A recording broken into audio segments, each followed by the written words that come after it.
Hello hello, मैं हूँ fact भाई। और ओलंपिक गोल्ड मेडल जीतने वाले नीरज चोपड़ा ऐसे मराठा साम्राज्य के वंश से आते हैं जिन्होंने पानीपत की लड़ाई तक लड़ चुके हैं। अब वो कौन सा वंश है ये तो जानेंगे ही, लेकिन इससे भी ताज्जुब वाली बात तो ये है कि सदियों पुराना काशीबाई मस्तानी का झगड़ा अब फाइनली खत्म हो चुका है, जिसकी वजह है पेशवा की आज की पीढ़ी। पर जहाँ एक तरफ खुशियों की बारिश थी, वहीं आज भी शिंदे परिवार का वंश डर से कांप उठता है। यस, शिंदे के वंशजों पर एक साधु ने ऐसा श्राप लगा डाला जिससे आज तक इनके परिवार का कोई भी मर्द 55 साल से ज्यादा नहीं जी पाया है। तो आइए जानेंगे इन सारे वंशों की कहानी। नंबर 1, गायकवाड़ राजवंश। सिर्फ एक जमीन के मसले को हल करके हाल की गायकवाड़ पीढ़ी समरजीत सिंह ने 20,000 करोड़ की प्रॉपर्टी अपने नाम कर ली है। इतना ही नहीं, समरजीत सिंह को अपने पिता से विरासत में लक्ष्मी विलास पैलेस भी मिला है और ये पैलेस इंडिया का सबसे बड़ा रेजिडेंस माना जाता है, जहाँ आपको 170 रूम्स मिल जाएंगे। मगर शुरुआत में इसे सिर्फ महाराज और रानी के रहने के लिए बनाया गया था। आज ये विरासत सिर्फ समरजीत सिंह के पास ही नहीं बल्कि उनके चचा के पास भी गई है। इसके अलावा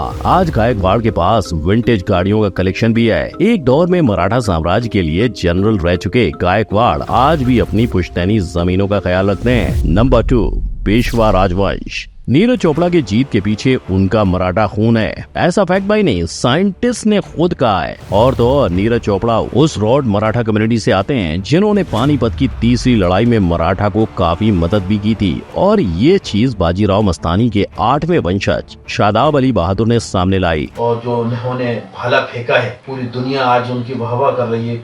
और मुझे बहुत खुशी होती है कि वो रोड मराठा हैं। रोड मराठा का एक अलग इतिहास है। इतना ही नहीं, ये अपने स्टेटमेंट्स के लिए भी जाने जाते हैं। फिर इसी से ये साबित करा गया ये मुसलमान है, जबकि वो कृष्ण की भक्त थी। मस्तानी साहिबा वो प्रणामी धर्म की मानने वाली थी। शायद वो कृष्ण भक्ति के कारण ही उन्होंने अपने बेटे का नाम भी कृष्ण राव रखा। बिल्कुल इसीलिए रखा। जी हाँ, मस्तानी असल में मुस्लिम थी ही नहीं, लेकिन अगर इतिहास देखा जाए तो वो इन दोनों की बेटी थी। जहाँ पिता हिंदू और माँ मुस्लिम थी, और वहीं अपने माँ के नक्शे कदम पर चलने वाली मस्तानी को लोगों ने मुस्लिम मान लिया। पर इनकी कृष्णा की भक्ति देख इन्हें हिंदू भी कह सकते हैं। और अब ये मस्तानी का राजवंश आज सारी पुरानी बातें छोड़ के काशीबाई के परिवार से सदियों पुराना नाता जोड़ रहा है। हुआ यूं कि 2012 में जब उमर अली बहादुर ने विनायक विश्वनाथ पेशवा के घर का दरवाजा ठकठकाया तो दरवाजा खुलते ही उन्होंने कहा कि विनायक उनके बड़े अब्बा जैसे दिखते हैं। फिर दोनों वंशज आमने सामने बैठे और सदियों पुरानी बातों को बुला दिया। इस मुलाकात के बाद दोनों परिवार कई बार बाजीराव पेशवा के जन्मदिन पर भी मिल चुके हैं। और अगर बात करें बाजीराव काशीबाई के वंशज के बारे में तो वो दोनों राजकरण और राजघराने से दूर ही रहते हैं। वहीं अब पेशवा की 8वीं और 9वीं नस्ल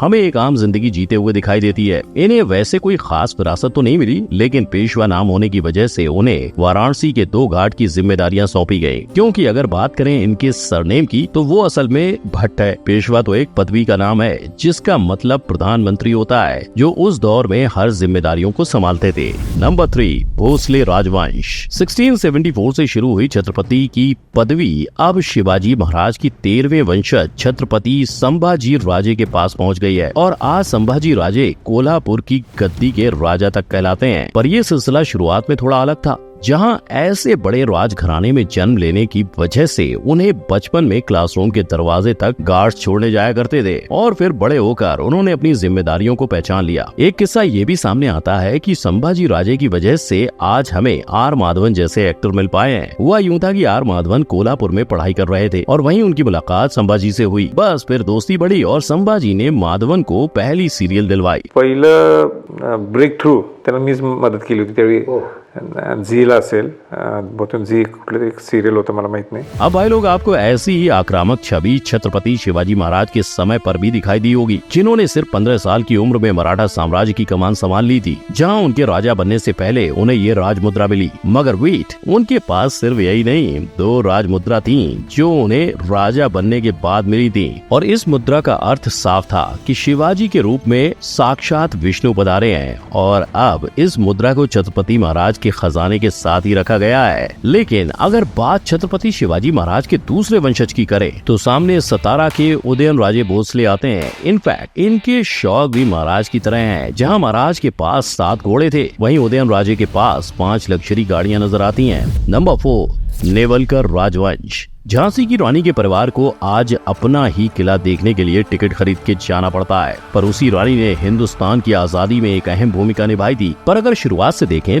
तो नेवलकर खानदान पेशवास के पास सरदार रह चुके थे और उनका कार्य देख के उस वक्त मराठा साम्राज्य ने इन्हें झांसी की गद्दी सौंप दी थी। लेकिन फिर आया लक्ष्मीबाई का दौर, जहाँ उन्हें अपने बेटे दामोदर राव को अपने से जुदा करना पड़ा और उसी के बाद नेवलकर वंश विलुप्त होता गया।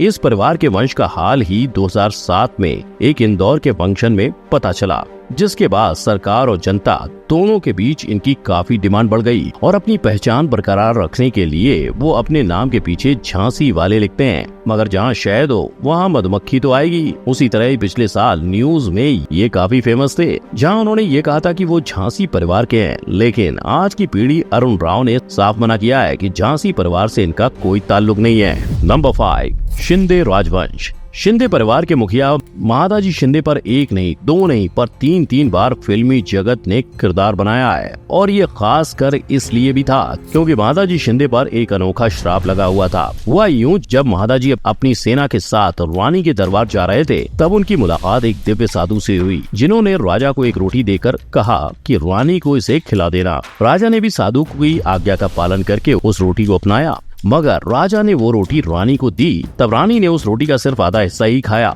ये बात जब साधु को पता चली, तब वो क्रोधित हो गया और उनके मुख से शिंदे राजवंश को श्राप मिला कि उन्हें एक से अधिक संतान नहीं होगी और उनके कुल का कोई भी मर्द 55 साल से ऊपर नहीं जी पाएगा। अगर आप शिंदे राजवंश का इतिहास उठाओगे तो ये सच होता हुआ दिखाई देगा। मगर इतिहास में शिंदे परिवार का एक और किस्सा है और वो है रानी लक्ष्मीबाई की वजह से। किस्सा ये है कि राजस्थान के एक टेक्स्ट बुक में लिखा था कि सिंधिया अ friend of British left the capital, यानी जब अंग्रेजों के खिलाफ लड़ने में रानी ने ग्वालियर से मदद मांगी तो शिंदे वहां से निकल गए और अंग्रेजों की तरफ हो गए। खैर, वो वक्त बीत गया और पोएम किताबों में से निकाल दी गई। पर अगर हाल के वंश की बात करें तो ज्योतिरादित्य सिंधिया सामने आते हैं और हाँ, ये वही है जिन्होंने गायकवाड़ और शिंदे को जोड़ के रखा है। नंबर 6, होलकर राजवंश। अंग्रेज इंडिया पर 200 साल नहीं, बस चंद सालों के मेहमान होते अगर महाराज यशवंत राव होलकर कुछ साल और जी पाते, क्योंकि उन्होंने बुंदेलखंड आए अंग्रेजों को पहले ही मात दे दी थी। और उन्हीं शूरवीर का वंश आज टूरिज्म के व्यवसाय में दिखाई देता है, जहां उनकी हाल की पीढ़ी यशवंत राव अब एक यूथ आइकन बन चुके हैं। I am Yashwant Holkar and I'm honored to be recognized as an IBA icon by Travel and Leisure this year. वहीं अगर होलकर राजघराने की बात करें तो हमें अहिल्याबाई जैसे महान नाम सुनाई देते हैं। इनके शासन के बारे में नेहरू जी ने कहा था कि इनके 30 साल के राज में लोगों में काफी शांति और खुशहाली फैली हुई थी, जिसके बाद अंग्रेज हिंदुस्तान पर प्रबल हुए और होलकर परिवार के कई महंगे जेवरात अपने साथ ही ले गए। पर इन सबसे होलकर परिवार को कुछ ज्यादा फर्क नहीं पड़ा, क्योंकि आज इनके पास अहिल्या फोर्ट है, जो होलकरों का 250 सालों से घर रहा है। और सिर्फ फैमिली विरासत ही नहीं, आज होलकर परिवार ने